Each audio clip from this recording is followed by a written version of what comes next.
The Manila port slum is alive with sound and grit, a place where every sense is immediately overwhelmed.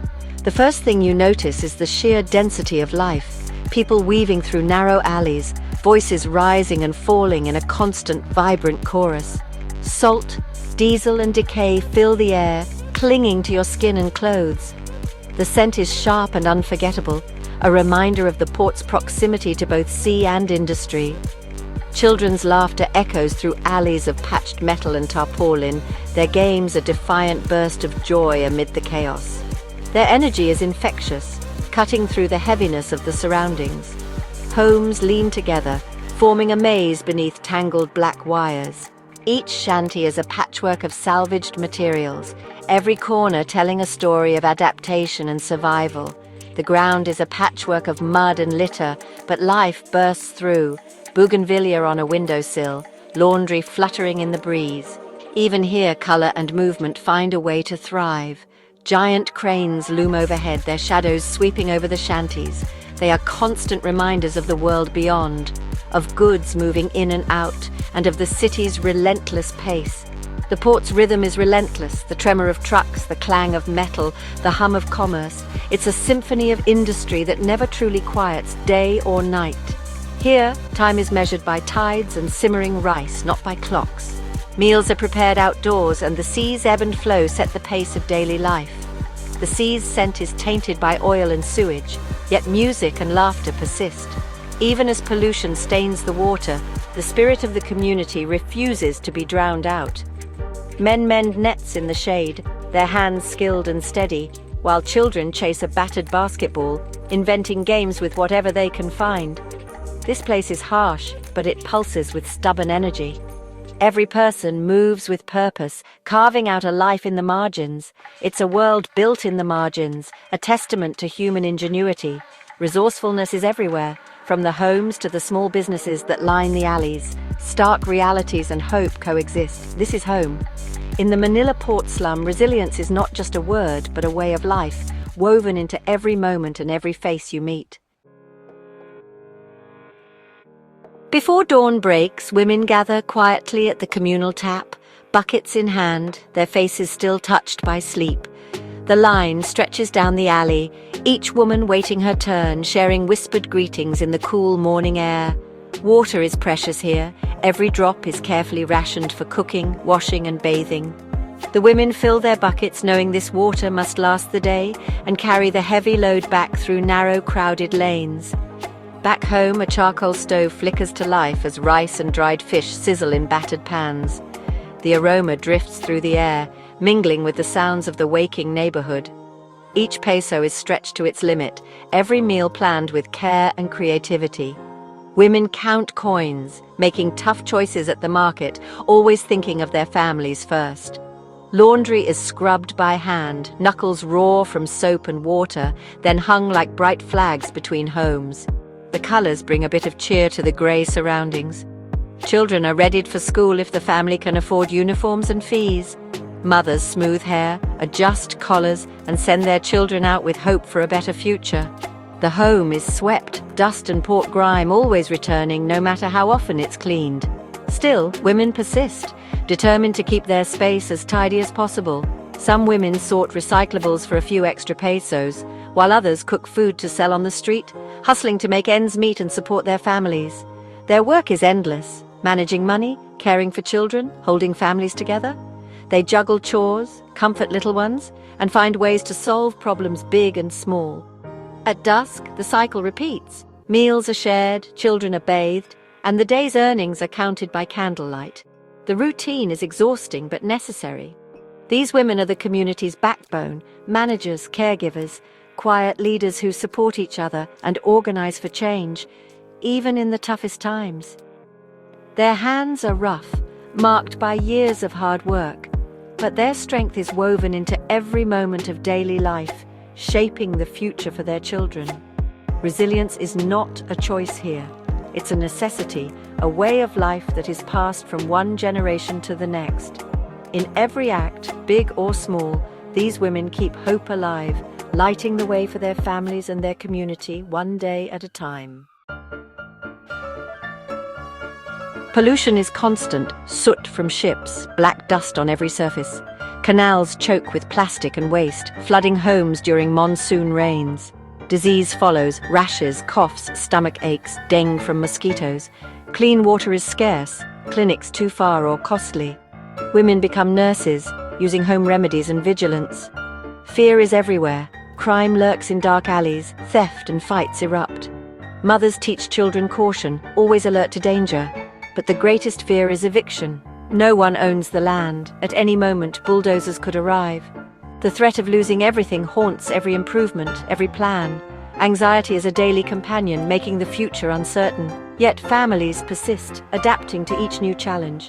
The slum's dangers are real, but so is the determination to survive. Every day is a battle against filth, fear, and the unknown. Still, life goes on.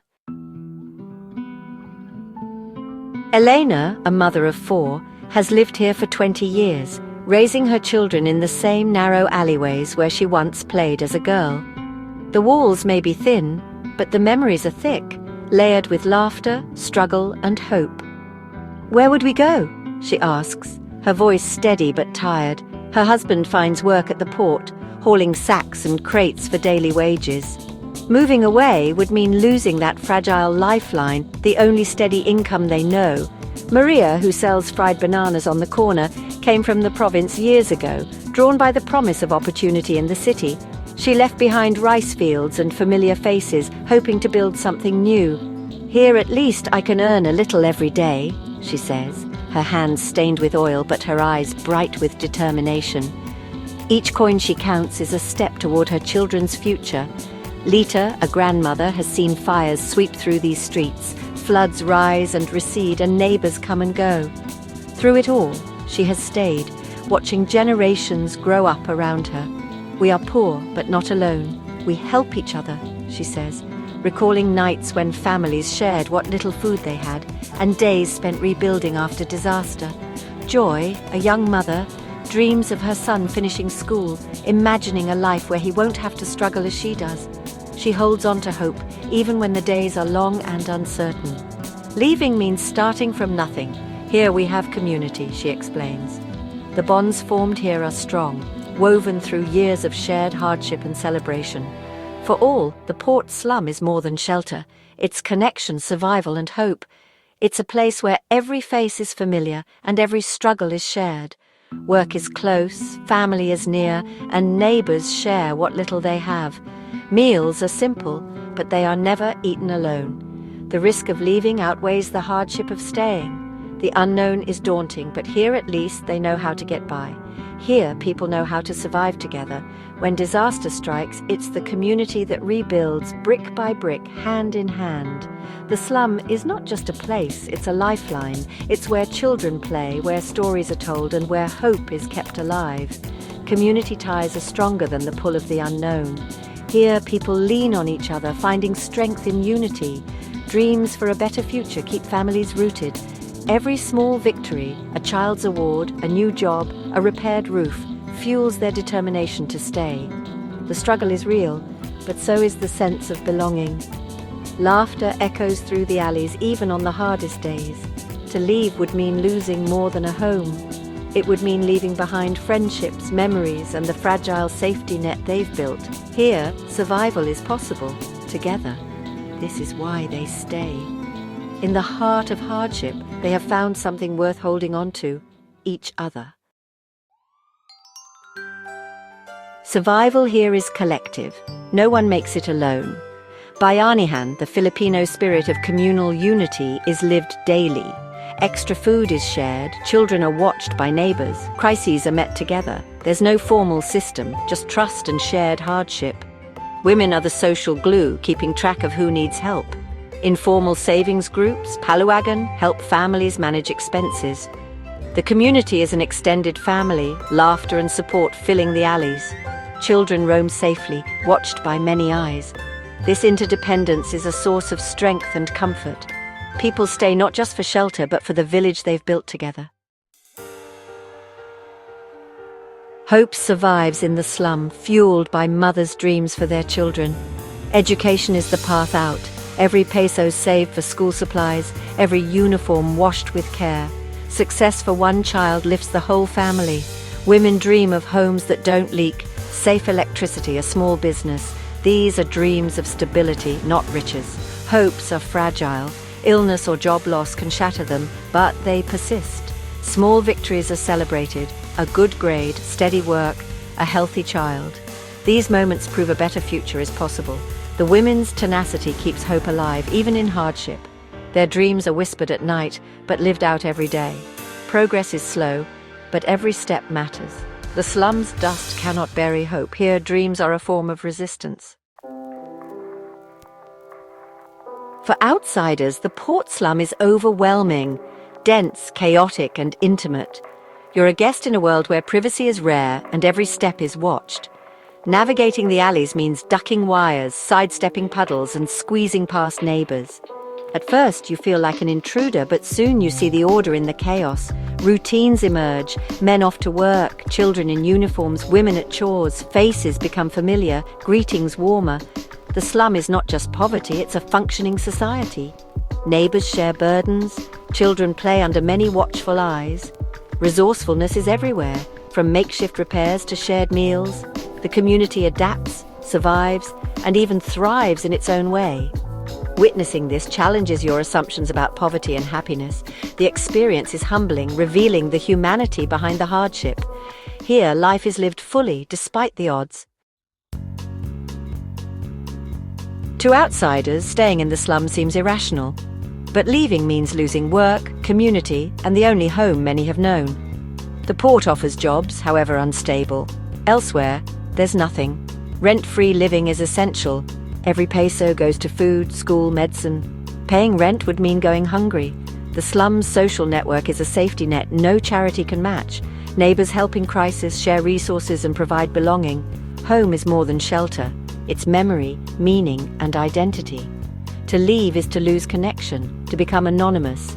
The choice to stay is survival, not resignation. It's a rational decision in an irrational system. Understanding this requires empathy, not judgment. Here, the familiar is safer than the unknown. The future of the port slum is uncertain. Eviction always looms. But the people's spirit, especially the women's, is unbreakable. Resilience here is active, building homes, raising families, dreaming of more. NGOs offer small opportunities, healthcare, education, skills, training. These don't end poverty, but they empower individuals. The greatest hope comes from within mothers who refuse to give up. A new generation is growing up with more chances than before. Their success is a testament to their mothers' sacrifices. The future is built in small, determined acts every day. To understand the slum is to see strength, ingenuity, and love. The desire for a better life is universal. These women are not victims. They are survivors, leaders, and fighters. Their story is a testament to hope that refuses to die.